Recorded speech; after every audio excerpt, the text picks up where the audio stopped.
예, 오네커의 당잠사입니다. 당신이 잠든 사이 전해진 소식들 확인해 보시죠. 자, 지금 이제 FOMC 직전인데 그 열흘 전부터는 연준 위원들이 발언을 할 수 없죠. 블랙아웃 기간입니다. 그때 가장 주목을 받는 기자가 있는데요. 바로 월스트리트 저널의 닉 티밀하우스 기자. 소식통이 아마 있을 겁니다. 연준 위원들은 발언을 할 수 없기 때문에 이 기자에게 아마 이야기를 하면서 이 블랙아웃 기간에 이 기자가 쓴 기사 내용이 뭐 정확히 잘 맞춘다, 정확히 들어맞는다 해서 연준의 비공식 대변인 연준의 입이라고도 표현이 됩니다. 간밤 기사가 올라와서 체크를 해드리려고 하는데요. 생각보다 비둘기적인 뉘앙스가 대다수를 차지했습니다. 내용을 보시면 6월은 일단 다음에 올리든 떨어뜨리든 이번에는 동결을 하고 보자. 금리 인상에 대해서 이렇게 이야기를 했는데 그 근거로는 은행의 문제를 가장 크게 꼽았습니다. 기사 내용의 가장 많은 부분을 은행 리스크를 담고 있는데 은행의 신용 긴축 여파가 우려가 되기 때문에 일단 6월에는 금리 동결해놓고 그다음에 경제 활동이나 은행 상황을 평가할 필요가 있다고 기사를 냈습니다. 지금 연준 위원들의 성향이 나와 있는데요. 검은색 테두리로 표시가 돼 있는 인물들이 인사권, 이제 투표권을 가지고 있는 인사들입니다. 이 내용을 이제 한글로 번역을 해서 여기다 기입을 해봤는데 추가 인상을 하자 매파적인 인물이 3명 정도 투표권을 가지고 있는 인물이고요. 그 나머지는 일시 중지를 포즈든 스킵이든 이번에 6월에는 금리 동결을 하자라는 인물들 투표권 2명입니다. 그리고 이제 모든 가능성, 인상과 금리 동결 가능성 다 열고 보고 있는 인물이 4명, 중립적인 인사죠. 아직 코멘트를 하지 않고 있는 인사가 한 2명 정도 됩니다. 그러니까 3명을 제외하고 나머지는 일단 물가 상황이나 경제 상황 그리고 금융 상황을 보면서 판단을 할 가능성이 높은데요. 지금 일단 닉 기자의 기사 내용대로 하자면 동결 가능성이 높다라는 거죠. 그리고 여기에 더 힘을 보탠 지표가 간밤 발표됐습니다. 뉴욕 연은에서 집계하는 1년 기대 인플레이션인데 2년여 만에 최저치로 집계가 됐습니다. 이것은 소비자들에게 설문을 돌려서 심리를 알아보는 것인데 1년 뒤에 물가가 어떻게 될 것 같습니까?에 대한 응답입니다. 1월만 하더라도 5% 받는데요. 5월 집계 수치 4.1%까지 떨어졌습니다. 1년 뒤에 물가는 어느 정도는 안정이 될 것이라는 심리 지표인데 심리는 결국 이후에 후행적으로 실물 경제에 반영이 되기 때문에 이 부분도 연준과 시장 참여자들이 많이 보는 데이터입니다. 아직까지는 장기 물가, 즉 3년 기대 인플레나 5년 기대 인플레이션은 잡히지 않고 있지만 지금 당장 통화정책에서 반영시키는 것은 이후에 아주 먼 미래보다는 현재 단기 인플레이션, 단기 물가치이기 때문에 이 1년 기대 인플레이션에 대한 기대감, 희망 회로가 돌아가면서 시장은 급등세로 전환이 되는 모습이었습니다. 특히 금리 동결이 확실시되는 분위기, CME 패드워치상 6월 금리 동결 예상치가 77%까지 나오자 금리 안정 기대로 즉각적으로 반응을 보인 건 기술주겠죠. 나스닥 지수의 탄력도가 가장 큰 이유이기도 합니다. 간밤 1.5% 급등을 했고요. S&P 500 지수는 1% 가까이 상승을 하면서 4,338선으로 52주 최고가를 경신했습니다. 다만 이 세 지수 가운데 다우 지수의 탄력도가 가장 아쉽습니다. 0.5% 상승에 그쳤는데요. 실적 우려감 때문에 금융 섹터와 에너지 섹터가 힘을 내지 못하면서 다우 지수의 상승폭만 제한되는 움직임이었습니다. 자, 지금 시장은 다 이것을 기다리고 있습니다. 미국의 소비자 물가 지수 CPI 오늘 밤 이제 새벽에 공개가 될 텐데요. 컨센서스는 4.15%입니다. 전망치가 나와 있는데 그 월가 IB 쪽에서는 거의 4%나 4.1% 예측을 가장 높게 보고 있습니다. 조금 전에 JP모건에서 CPI 결과별로 S&P 500 지수의 반응이 어떻게 나올 것인가 시나리오를 제시했는데요. 지금 가장 많은 비중을 차지하고 있는 4%에서 4.2% 이대로만 나오면 S&P 500 지수는 1% 안팎으로 급등을 할 것이라고 시나리오 전망치를 냈습니다. 그리고 4.2에서 4.4% 정도만 돼도 그냥 중립 이상은 될 거라고 봤는데 문제는 4.5% 이상. 요건 이상 나오면 정말 쇼크겠죠. 요 이상으로 물가가 높게 나온다면 지수는 1% 넘게 급락할 것이라고 전망이 되고 있습니다. 내일 나타나는 수치와 흐름들 같이 정리를 해드릴 거고요. 최근 들어서 월가에서는 정말 이 전망치가 양극으로 갈리고 있습니다. 이렇게까지 격차가 많이 난 적이 있었나 싶을 정도의 흐름인데 어제 말씀드린 것처럼 골드만삭스는 올해 연말까지 S&P 500 지수 4,500 간다 화끈하게 목표치를 상향 조정했는데요. 모건 스탠리 쪽에서는 무슨 소리? 최저점, 신저점으로 갈 것이라고 이야기를 하고 있습니다. 굉장히 재밌는 흥미로운 내용은 모건 스탠리에서 이 보고서를 낸 인물은 마이클 윌슨인데요.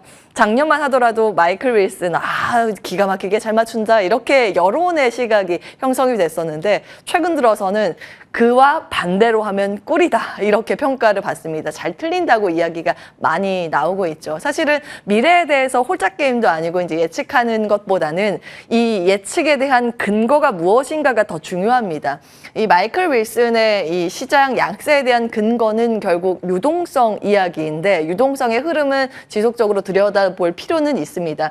유동성이 고갈이 되면 기업의 이익이 떨어지기 때문에 지수가 앞으로 약해질 것이라는 이야기를 하고 있는데 재무부가 이번 주부터 국채 발행에 들어갔습니다. 그러면서 이번 주에 만기 중심으로 일정 정리를 기입을 했으니까요. 같이 체크는 해보셔야겠습니다. 어쨌든 아직까지는 시장은 긍정평가가 훨씬 더 우세하고 시장은 기술주, AI, 반도체 놓칠 수 없다. 그리고 테슬라 등의 새로운 성장 동력을 가지고 있는 기업 발굴에 열심을 내고 있는 상황입니다. 자, 간밤 섹터 ETF의 상승률 순으로 봤을 때는 IT가 가장 크게 올랐고요. 자유 소비재와 커뮤니케이션 서비스 섹터 강했습니다. 테마 ETF별로 봤을 때는 반도체 ETF의 탄력도가 가장 좋았습니다.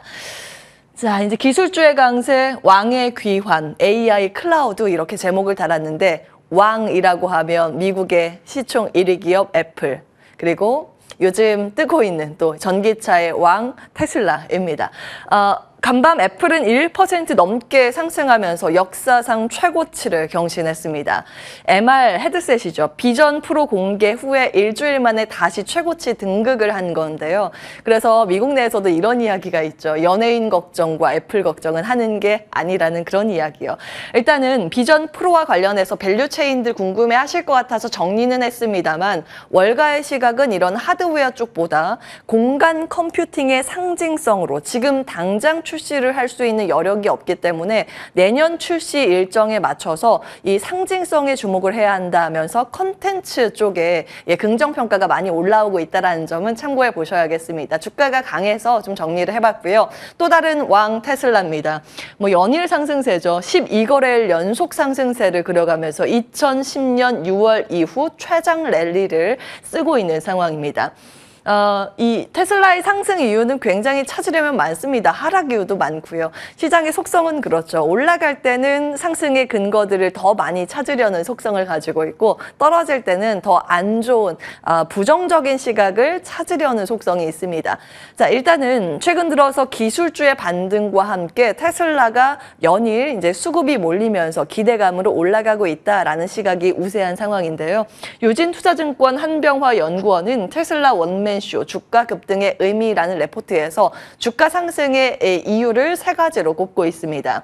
차별화된 수익성으로 인해서 테슬라 가격을 다운시켰죠. 가격 인하로 인해서 잘 팔린다. 수요 확대 첫 번째 근거로 들고 있고요. 두 번째는 테슬라는 전기차 파는 것만 아니라 다른 쪽에서도 수익성을 다 많이 남기고 있다는 겁니다. 충전 인프라 공유로 인해서 추가 이익을 확보하고 있고 이 밖에 자율주행 등의 향후 성장 모멘텀 플러스 구독 서비스와 태양광, ESS 사업 등 기존의 신재생 에너지 사업을 통해서도 이익이 탄탄하다는 것을 근거로 들고 있고요. 신차 출시 가시화로 사이버 트럭, 아주 소비자층에서 많이 기다렸던 모델인데 사이버 트럭과 모델 3의 뉴 버전이라는 모멘텀 장착에 시장을 주목하고 있다라고도 볼 수 있습니다. 자, 이 밖에 오라클이라는 종목도 미 증시 내에서 신고가를 간밤 경신했습니다. 6% 이상 장중에 올랐고요. 시간 외거래에서도 3% 추가 상승을 하고 있습니다. 실적이 장 마치고 나왔는데 실적 공개 전부터 IB 쪽에서 투자 의견 상향 레포트를 냈습니다. 근거는 AI였는데요. 울프 리서치에서 생성형 AI 수혜가 기대된다면서 투자 의견 상향 조정을 했습니다. 그리고 장 마치고 공개된 실적도 긍정적이었습니다. 우리나라와 해외 기준이 좀 다른데 4분기인데요. 5월 31일까지의 기준 회계 내용입니다. 매출도 주당 순이익도 모두 예상을 웃돌았고 특히 부문별로 봤을 때 클라우드 매출의 급증세가 눈에 띄었습니다. AI로 인해서 클라우드 서비스 부분의 수요가 앞으로 더 증대될 것이라는 그런 평가 나오고 있습니다. 세 가지로 기억을 해보셔야겠죠. 시가총액 1위인 미국의 지수 상징성을 가지고 있는 애플의 신고가, AI 테마주 안에서 선별적인 신고가가 나오고 있다는 점, 마지막으로 전기차의 상징성, 우리나라 2차 전지 배터리와 연관도가 높은 테슬라의 연속 강세 이렇게 정리를 해보시면 될 것 같고요. 종목별 흐름 추가적으로 보시면 전기차, 미국 전기차뿐 아니라 중국 전기차의 호재도 등장을 하면서 샤오펑이나 니오 주가의 급등도 눈에 띄었습니다. 샤오펑 쪽에 이제 이슈가 있었는데 신차 사전 예약량이 72시간 내에 25,000대를 빠르게 돌파했다는 그런 소식입니다. 아직까지 전기차에 대한 수요가 죽지 않았구나라는 것을 확인하고 매수세가 몰린 상황이었고요. 2차 전지, 소재, 신재생 에너지, 소재 관련 기업들의 급등도 간밤 두드러졌습니다. 이 밖에 리오프닝 쪽의 주가 시세도 간밤 좀 강하게 나왔는데요. 특히 이제 카니발 크루즈 업체죠. 이것에 대해서 JP모건은 비중 확대로 투자 의견 상향 조정을 하면서 주가 급등을 이끌었고 이 투자 의견 상향 조정의 근거로 아직까지 여행 수요가 탄탄하다라는 것에 시장은 집중하면서 다른 쪽의 종목들의 반응이 같이 나왔습니다. 반도체 이야기를 할까 합니다. 우리나라 반도체 호재거리가 간밤 기사로 올라왔습니다. 바로 월스트리트 저널의 내용인데 미국 정부가 반도체 장비 중국 수출 금지 유예 연장키로 가닥을 잡았다는 내용입니다. 아직 이 미 정부의 공식 발표는 아닙니다만 미 상무부 차관 발언을 바탕으로 보도된 내용에 따르면 작년 10월부터 미국은 중국에 첨단 반도체 장비 반입하지 말아라 하고 금지 조치를 내렸었죠. 그런데 사실상 이제 우리나라도 이거는 현실적으로 받아들이기 어렵다라고 항의를 해왔고 거기에 따라서 삼성전자, SK하이닉스, TSMC 등에게 1년 정도의 유예 조치를 줬습니다. 이 마감되는 시한이 올해 10월입니다. 그 기간까지는 지금 몇 개월 남지 않았죠. 그리고 나서 지금 미 정부는 이 이후에도 중국 쪽에 반도체 장비를 반입할 수 있게끔 조율을 하고 있다는 보도가 나오고 있습니다. 1년 연장을 추가적으로 해줄지 아니면 단연간의 연장이 될지는 아직 불확실하지만 외교 소식통에 따르면 7월, 8월 정도에는 윤곽이 드러나서 정부의 입장 표명이 있을 거라고 이야기를 하고 있습니다. 어찌되었든 연장 쪽으로 가닥을 잡고 있다라는 보도이고요. 이에 따라서 시장의 해석은 크게 두 가지입니다. 첨단 반도체 산업에서 중국을 고립시키려는 미국의 의도는 알겠으나 이것이 현실적으로는 어렵다는 것으로 해석 가능한 내용이고요. 이 부분은 우리나라의 호재로 인식될 개연성이 있습니다. 그리고 이 부분은 매크로적인 상황에 호재의 인식 가능성이 있는데요. 블링컨 미 국무장관이 18일 중국 베이징에 방문을 할 예정입니다. 그를 앞두고 지금 대중의 유화적인 제스처를 보내는 것인가에 대한 부분도 시장은 이제 월가에서 기대감으로 해석을 하고 있습니다. 일단 주가 반응을 보시면 일단 인텔도 중국에 공장을 가지고 있죠. 그래서 인텔의 탄력도가 굉장히 강했고 여기 해당되는 TSMC도 4% 급등세를 시현했습니다. 다른 반도체 메모리 반도체, 장비 기업 동반해서 강세 흐름을 보였다는 점은 당연히 긍정적입니다. 자, 자리 옮겨서 좀 추가적인 투자의 아이디어 살펴보도록 하겠습니다. 6월 7일에 준비했었던 내용인데 그때 아마 시간상 다루지는 못했습니다. 그러니까 조금 전에 나온 리포트라는 걸 감안하시고 보시면 될 것 같은데요. 모건 스탠리 쪽에서 아시아에 대한 투자 전망 뷰를 변경을 했습니다. 일본은 컨빅션 탑픽이라고 강력 매수 의견을 냈는데 한국과 대만에 대해서도 이번에 의견을 대폭 상향 조정했습니다. 비중 확대 의견을 냈고요. 그 근거로는 AI가 견인한 수요 증가로 인해서 반도체뿐만이 아니라 하드웨어 전방위적으로 긍정적인 시각을 유지한다라는 뷰 변경이 있습니다. 그런데 중국 쪽은 비중 확대에 대해서 그 어느 정도 의견을 보수적으로 잡으면서 의견 축소로 변경을 했습니다. 훨씬 더 한국이나 대만, 이 반도체를 가지고 있는 국가에 대해서 전망치를 높여 잡았다는 점 참고해 보시면 되겠고요. 그동안 반도체 이야기 많이 해드렸습니다. 증권사별로 선호하는 종목들 꾸준히 정리해드렸고 5월 19일 화면 내용인데요. 이들 안에서도 이제 신고가가 많이 나오고 있기 때문에 수급 상황 연속성이 나오는지 지속적으로 들여다보셔야겠습니다. 보통은 이제 장비 쪽 SK증권에서 많이 보고 있고 한화투자증권 쪽에서는 메모리 쪽 비중 높은 SK하이닉스를 탑픽으로 꼽고 있습니다. 자, 어제 우리 시장 FOMC 경계심이 있었는데 그 와중에도 전기차와 전기차 충전 인프라 테마주의 강세가 두드러졌습니다. 미국 내에 자체적인 기대감도 있겠습니다만 우리나라 정부의 그 정책 기대감도 일부 작용하는 모습이었고요. 등락률이 안 나왔네요. 엔터와 알루미늄, 소금, 육계 테마 동반해서 강세 흐름을 보였습니다. 일본 후쿠시마 오염수 방류 이제 시운전 실시한다는 소식으로 인해서 굉장히 이제 시장에선 걱정하는 이야기인데 반사 수혜 기대감으로 형성돼 있는 테마주들이 요즘 연속해서 시세가 나오고 있고요. 장중에도 올랐고 이들 테마 섹터는 장 마치고 시간 외 거래에서도 들썩이는 모습을 보였습니다. 그리고 이제 같은 이슈로 움직인 종목들이 뭐 피코그램이나 대봉 LS 등이 있기 때문에 이 점도 같이 참고를 해보시면 좋을 것 같고요. 필터 수처리도 이 이슈로 같이 움직입니다. 그 밖에 파운드리 쪽에 텔레칩스의 흐름이 정규장에서도 10% 급등을 했는데 장 마치고 나서 추가 상승을 했습니다. 반도체는 최근 들어서 수급이 들어오는 쪽 보시면 시스템 반도체든 메모리 반도체든 장비든 부품이든 뭐 관계없이 긍정적인 흐름이 나오고 있기 때문에 이슈들 계속 좀 체크를 해보시면 좋을 것 같습니다. 자, 마지막으로 조금 전에 올라온 레포트 하나 정리를 해보겠습니다. AAM이라는 이제 키워드가 올라와서 정리할까 하는데요. 파리 올림픽에서 데뷔 예정입니다. 이 AAM은 미래 항공 모빌리티라고 해서 기존에 우리가 알고 있었던 UAM 도심 항공교통에서 지역 간 항공교통인 RAM의 더한 그런 개념이라고 합니다. 이제 2024년에 파리 올림픽에서 상용화 개시 예정인데요.